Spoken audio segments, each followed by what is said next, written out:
often sounds so innocuous that you think it doesn't really concern you.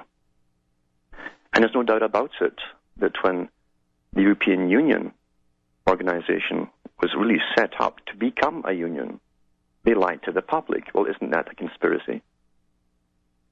They'll often say it's a noble lie. The noble lie, because you cannot tell the children, they don't understand, we're doing it for the greater good, to end conflict, etc.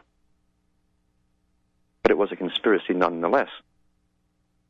And now they've opened up their books and all their writings to do with 1948 onwards, and they said at the outset that the public must not be told until this amalgamation is complete, meaning having a parliament. That was a conspiracy.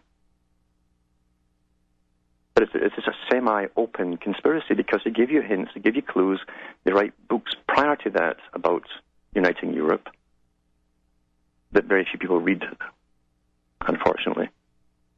So Wells, in a sense, was right. It was an open conspiracy for those that wanted to find out. It's the same with the amalgamation of the Americas. And Karl Marx talked about a world where 3 trading blocks, each trading block with a government subservient to a world government, would run the entire globe. He wrote that in the 1800s.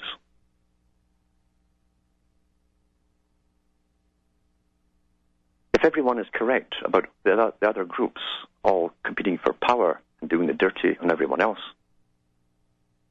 is it possible there's a guiding hand controlling all of them at the top towards this one ending? Remember what they say, you cannot get progress without conflict. It's from resolution of conflict you get new organizations, a new system, a new deal set up. That's the technique that we live under. The absence of conflict would make the whole plan fall flat in its face. They cannot allow peace until they can guarantee peace. How can they guarantee peace?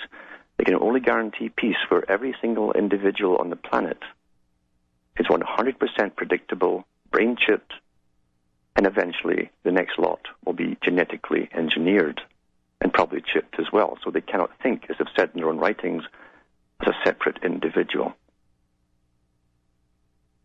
All for one and one for all one.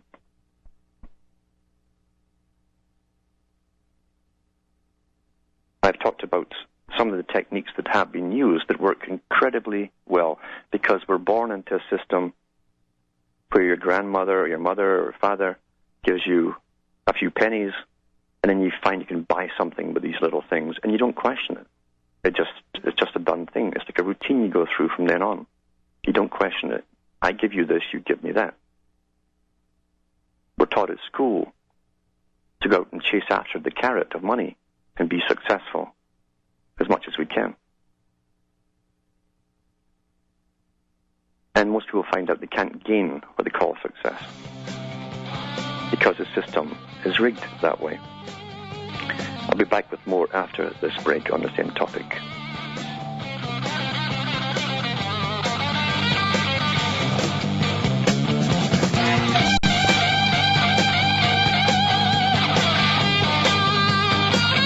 Hi folks, I'm Alan Watt. We're cutting through the matrix, trying to get above all of this and look down on it, look down upon it, because sometimes you have to look at things from different angles altogether. I talked before about Plato's cave, a great story, a great analogy of the world in itself, and how people were brought up in a cave, kind of fixed in a position they could never look towards the lights at the opening of the cave, so they're facing the back of the cave, and their whole philosophy, their whole reality came from the discussions they had about their world. That was their world. They had no idea of a big world outside of it. He was giving us the understanding that they already knew how groups work. When he said himself that if there were people outside the cave passing and causing shadows from the sun to the back of the cave, those who saw the back of the cave would try and interpret even these shadows and have great philosophical debates about it. And then they'd have to come to resolution themselves because we have to fix something in reality to make it seem worthwhile. Life has to have purpose and reason, so they came to a philosophy. Then one got out the cave and saw the great outdoors, the great wilds out there, and the marvels of the outside world. He came back to tell them, and he sat down, and they wanted to kill him because it broke their whole idea of their reality inside that cave. All reality had to fit in with their beliefs inside that cave.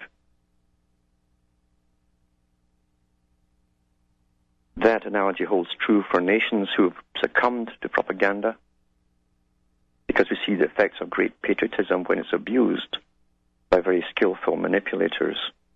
Every country's had them. Every country, there's no exception. I don't think there's ever been a just society anywhere, except in novels about the Golden Age. And I stress novels. If we go into Marxism, Marxism wasn't all completely wrong in the writings of Marx himself. He did point out some real truths about the conflicts to do with materialism. And he came up with the theory of dialectical materialism. And just like a teacher, again, trying to sort it all out, the idea was very simple, but ignored so much of the human traits itself.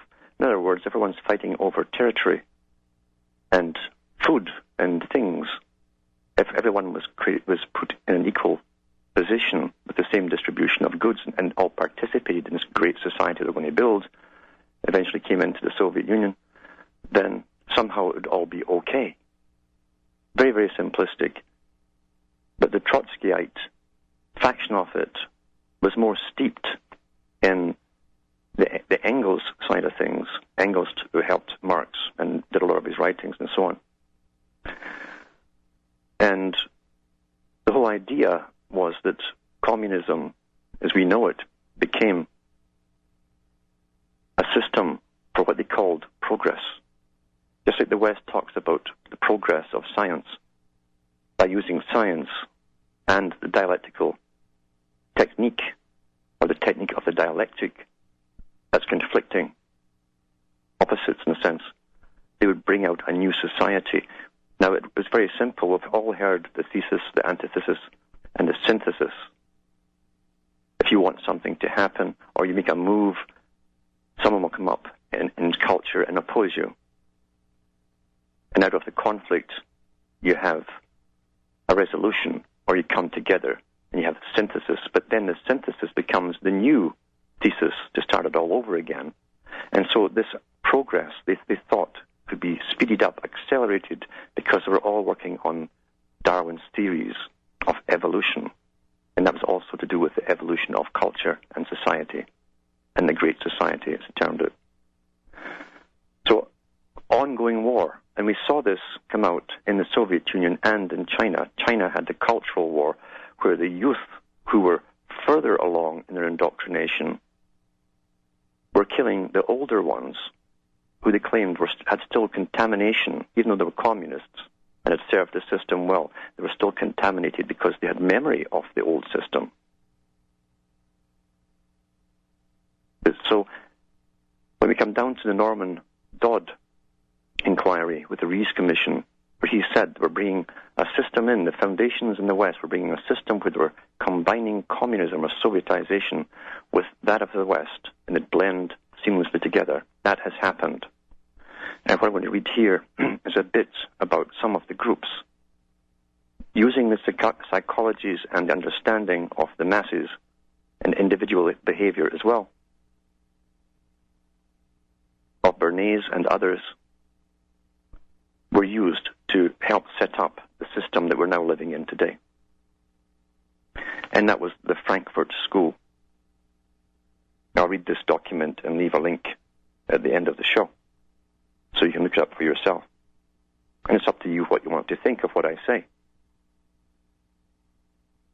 There are many ways to see the same thing, but it's up to you if you want to know what's really happened, how it got where we are. And I admit it's awfully boring trying to catch up and find how it got where we are.